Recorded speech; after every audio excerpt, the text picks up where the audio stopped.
Hello everyone. हम लोग 4 unit cover कर चुके हैं फ्लूइड मैकेनिक्स में। पिछला क्लास हम लोग फ्लो थ्रू पाइप्स में न्यूमेरिकल सॉल्व किए थे और उम्मीद करते हैं कि आप सब भी न्यूमेरिकल सॉल्व कर रहे हैं। कुछ भी अगर डाउट होगा तो उसको गूगल क्लासरूम या फिर व्हाट्सएप के माध्यम से आप मुझसे पूछ सकते हैं। आज शुरू करेंगे हम लोग इम्पैक्ट ऑफ जेट, जो कि है मॉड्यूल 5। अब इम्पैक्ट ऑफ जेट, इम्पैक्ट मतलब यानी जेट स्ट्राइक करेगा एक किसी बॉडी पे, उसका क्या इम्पैक्ट हो रहा है उसको हम लोग फाइंड आउट करेंगे। तो इसका एप्लीकेशन कहाँ है?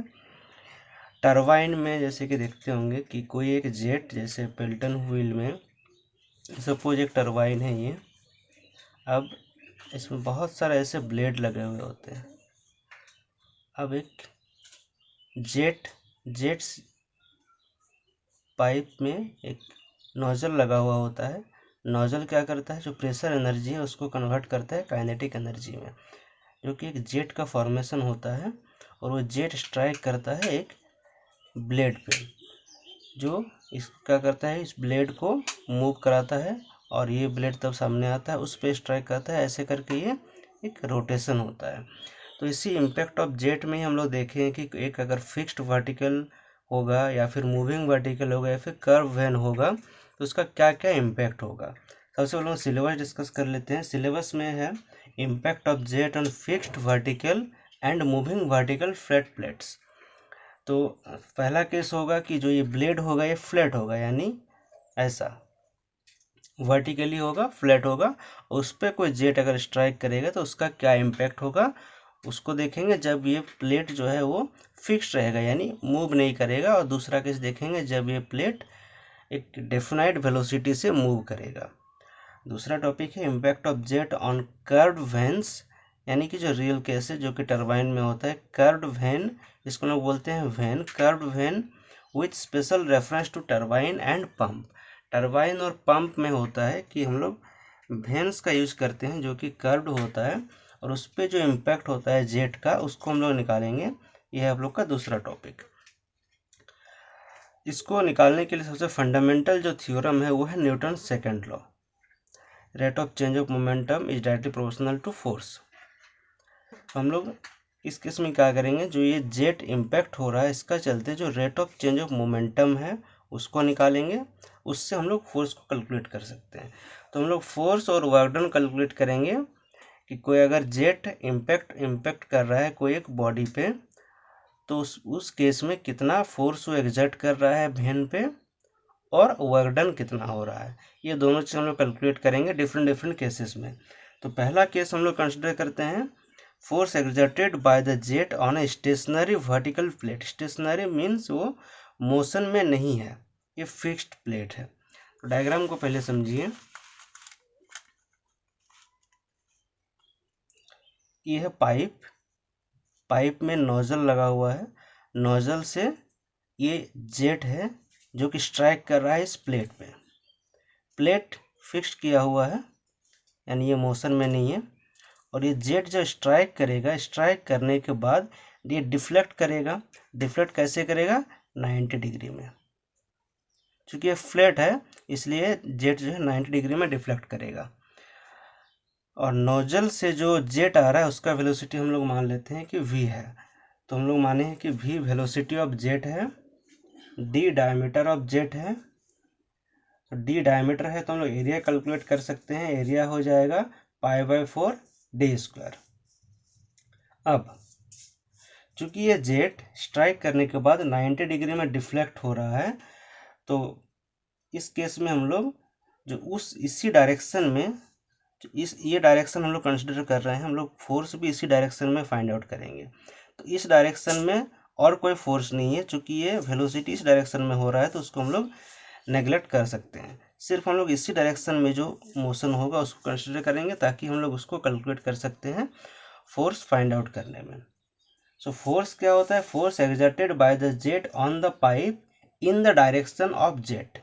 ये इंपॉर्टेंट है, हम लोग सिर्फ इसी डायरेक्शन में कैलकुलेट करेंगे, इन the direction of jet. So the force exerted by the jet on the plate in the direction of jet, ये अगर डायरेक्शन हम लोग x मान लेते हैं तो उसको लिख सकते हैं Fx। So Fx is equals to क्या हो जाएगा, rate of change of momentum, rate of change of momentum in the direction of force.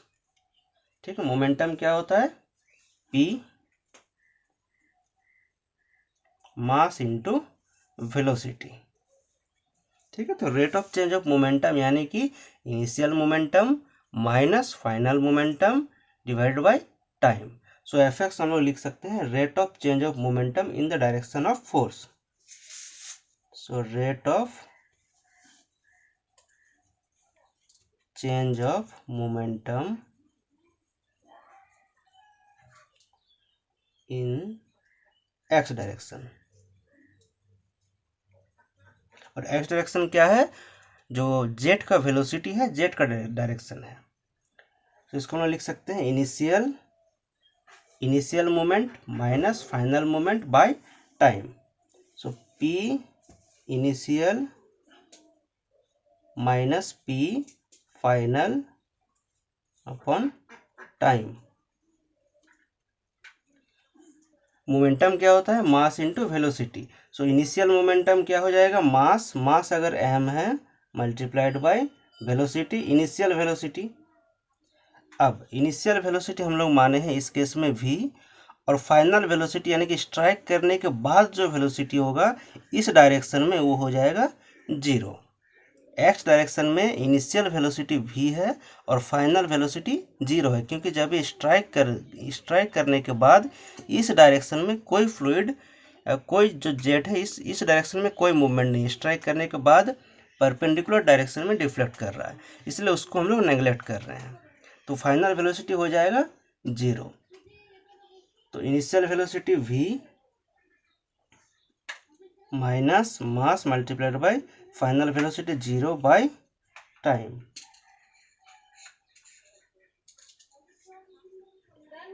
तो एफ एक्स, अब ये मास जो है, ये जेट का मास कितना होगा उसको हम लोग कैसे निकालेंगे, मास इक्वल्स टू रो यानी density multiplied by area multiplied by velocity.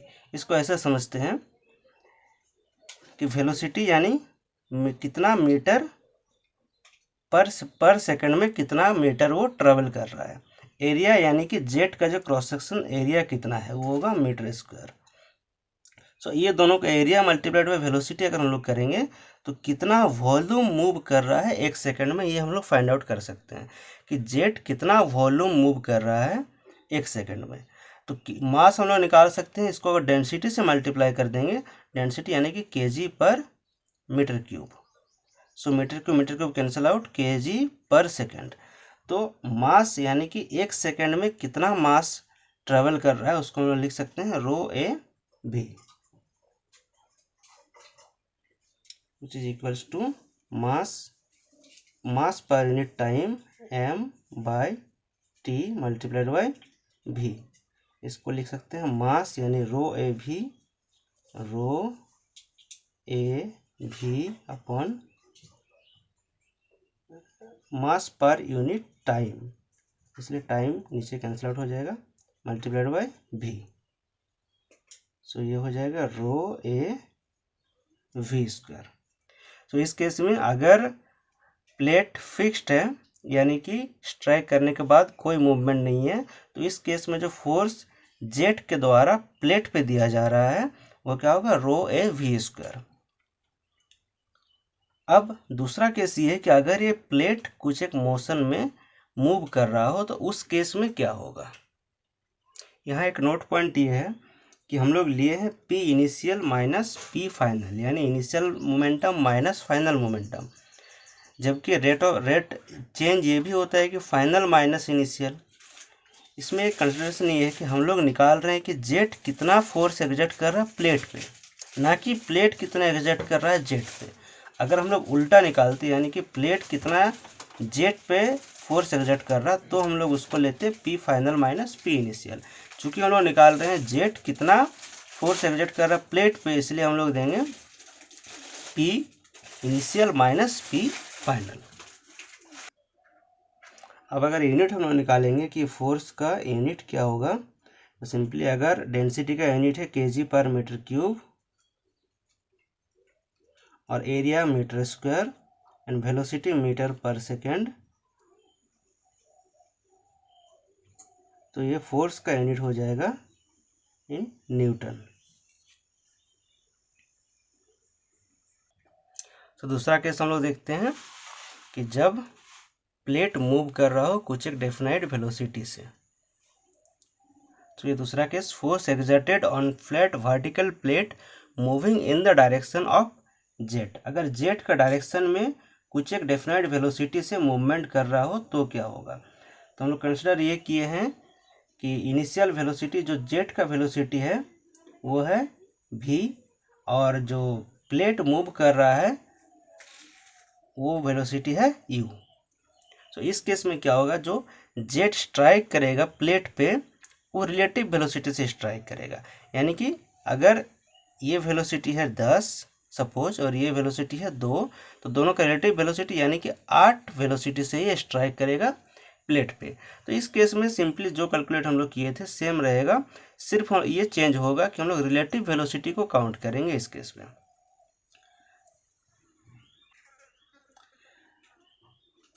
तो क्या हो जाएगा, रिलेटिव वेलोसिटी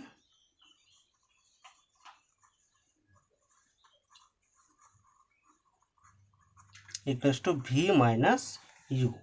v यानी कि जेट का वेलोसिटी माइनस u यानी कि प्लेट का वेलोसिटी। अब सिमिलरली हम लोग अगर कैलकुलेट करेंगे मास of water striking the plate, अगर निकालेंगे जो हम लोग पिछला केस में निकाले थे, mass per second, mass of water striking the plate per second, क्या हो जाएगा, rho multiplied by area of jet multiplied by velocity. So इस केस में रो ए, वेलोसिटी क्या हो जाएगा, v माइनस यू।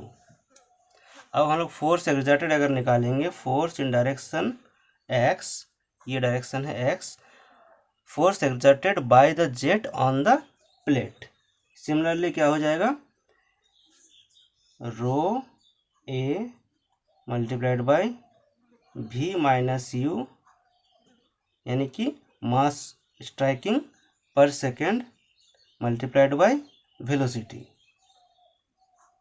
यानी v माइनस यू। इस केस में भी जो फाइनल वेलोसिटी वो 0 हो जाएगा, इसको इसीलिए उसको हम लोग कैलकुलेट नहीं कर रहे हैं। सेम ये कैलकुलेशन भी वही है कि हम लोग initial momentum minus final momentum लिए हैं, फाइनल मोमेंटम इसलिए उसको 0 कर दिए हैं, चूँकि डायरेक्शन में कोई वेलोसिटी नहीं है। यह आ जाएगा rho A v minus you whole square.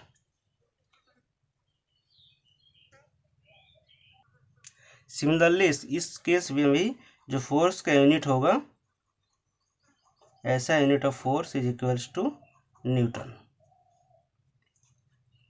अब जो पिछला केस हम लोग देखे थे उसमें चूंकि जेट का डायरेक्शन में कोई वेलोसिटी नहीं था, यानी जो डिस्प्लेसमेंट था प्लेट का वो 0 था, इसलिए उस केस में वर्क डन हो जाएगा 0।